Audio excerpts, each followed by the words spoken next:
180/80 ఉంటుంది.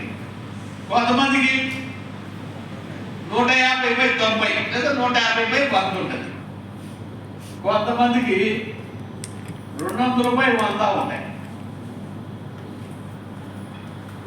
సరే, ఏది మనం తీసుకోవాలి, మన బీపీ ఒరిజినల్గా మనకు ఎంత అనేది తేవాలి అంటే ఈ హోమోస్టాటిక్ లాంటి పాయింట్స్ కనుక మనం ఒక వారం రోజుల పాటు కంటిన్యూగా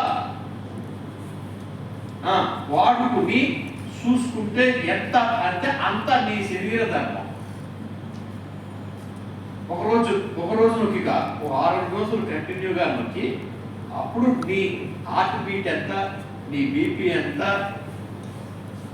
కదా, ఇవన్నీ కూడా లెక్కలు తేలిపోతాయి. ఎందుకంటానంటే మనాళ్ళకి 150 కనపడగానే టెన్షన్ మొదలవుతుంది. కానీ వాస్తవానికి ఒక ఆయన పెద్ద ఆయన చెప్తాడు, గాంధీ గారి బీపీ ఎప్పుడు 200/100 అంట.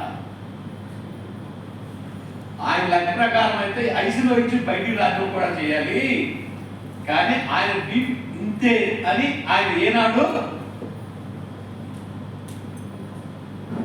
అలాగే మన స్థాయి ఎంత అనేది మనం తెలుసుకోవడానికి ఉపయోగపడేటువంటి నాడీ కేంద్రం ఏంటంటే హోమోస్టాటిక్.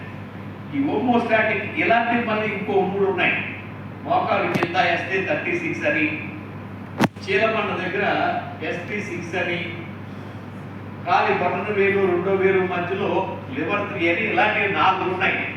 ఈ 4 వాడుకోవడం ద్వారా నీ శరీర ధర్మాలను నువ్వు ఇప్పుడు ఎలా ఉంచుకోవాలి, సమస్థితికి వచ్చేలాగా చేసుకుంటే ఎలాంటి మందులు వాడాల్సిన పని లేదు.